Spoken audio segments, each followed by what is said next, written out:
Welcome to Washco News Now. I am Josh. And I am Krista. Echoes of dissent, unraveling the threads of protest. In the heart of New York City, where the rhythm of life beats loud and vibrant, recent events stirred echoes of dissent and solidarity. At Columbia University and the City College of New York, protests erupted, voices raised in support of Palestine. But amid the clamor of chants and the fervor of banners, a subtle narrative unfolded, one that blurred the lines between insider and outsider, student and activist.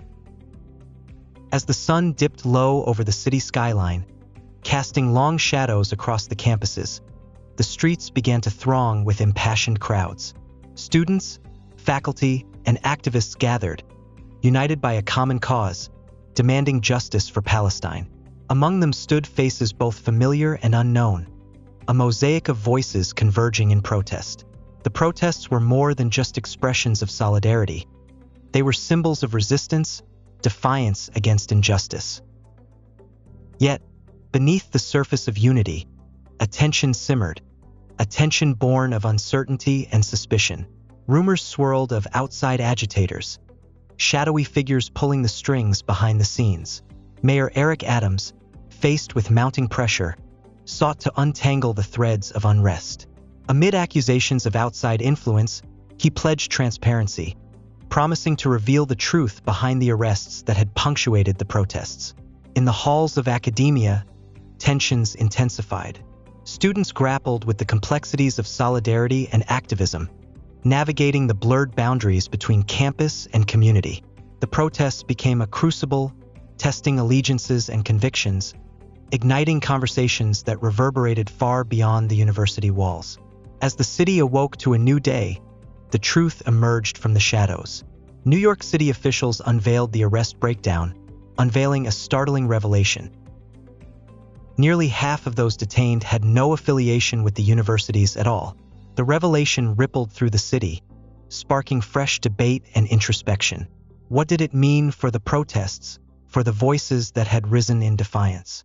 Were they still the voices of the students, or had they been amplified by external forces? Amid the uncertainty, one thing remained clear. The protests had sparked a reckoning, a moment of reflection on the nature of activism and solidarity. As the city grappled with the implications, the voices of the protesters continued to echo, a reminder of the power of collective action and the complexities of standing in solidarity with those in need. In the aftermath of the protests, conversations flourished, bridges were built, and perspectives were challenged. The protests had not only brought attention to the plight of Palestine, but had also ignited a dialogue about the nature of activism and the importance of community solidarity. As the days turned into weeks and the weeks into months, the echoes of dissent lingered, a reminder of the power of collective action and the resilience of those who dared to raise their voices against injustice. And in the bustling streets of New York City, amid the cacophony of urban life, the spirit of protest lived on, a beacon of hope for a more just and equitable world. A Hagerstown resident recently received a 40-year prison sentence for his second rape conviction in Washington County. Washington County Circuit Court Judge Mark Boyer delivered the sentence to Donald Monroe Mitchell Jr., considering his two convictions for failing to comply with the sex offender registry, his breach of a protective order, and his previous conviction in a 2001 rape case. In the 2019 rape case, Mitchell, 45, had a Hagerstown address according to charging documents, but the Maryland Sex Offender Registry listed his address as being in Sykesville in Carroll County, Maryland. The sentence, announced on April 24, includes 35 years for second-degree rape, handed down by a Washington County jury in December 2022. An additional 5 years were added for another felony sex crime charge in the same case. Mitchell has received credit for approximately 3 years and 10 months of time served. The incident leading to the case occurred on the night of September 4 to 5, 2019, at Mitchell's former residence in Hagerstown. The victim, an adult woman, stopped by Mitchell's home while waiting for a nearby medical appointment, according to charging documents. She alleged that Mitchell supplied her with spice and alcohol, causing her to become disoriented. Upon waking the next morning, she suspected she had been sexually assaulted in her sleep. During the night, 2 individuals dropped off spice at Mitchell's residence while the victim was present, according to court documents. Later, Mitchell and the victim went to a liquor store, where Mitchell bought beer.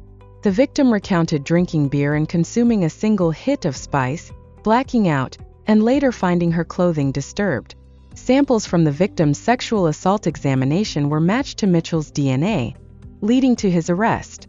Deputy State's Attorney Sarah Mullet-Gaumer expressed concerns about Mitchell's lack of accountability and highlighted his threat to public safety. The victim emphasized the importance of a sentence that prevents Mitchell from reoffending, after years of perseverance to achieve justice. Mitchell's defense attorney, Robert Sheehan, underscored Mitchell's troubled upbringing and mental health issues, advocating for a 20-year sentence and recommending Mitchell for treatment at Patuxent Institution in Howard County, Maryland. Judge Boyer expressed openness to recommending Mitchell for Patuxent, contingent on the institution's assessment of Mitchell's suitability for treatment. This case reflects the complexities of the justice system, the impact of repeated offenses, and the ongoing struggle for accountability and rehabilitation in addressing sexual violence.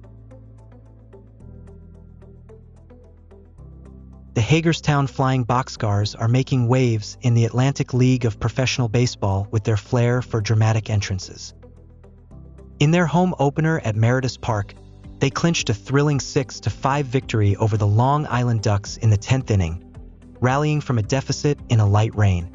This followed their historic season opener on the road, where they secured a 4-0 win over the York Revolution with a no-hitter from 3 pitchers. Outfielder Brandon Pugh, the hero of the night, expressed optimism for the season ahead. Despite a tough moment when former Major League player Chance Sisco put the Ducks briefly ahead, the Boxcars rallied and sent their fans home happy. Manager Mark Mason acknowledged the hard-fought victory, emphasizing the team's resilience and determination to win. With their captivating performances and never-say-die attitude, the Hagerstown Flying Boxcars are set to make a lasting impact in the league. And that's your Washco News today. Thank you for listening.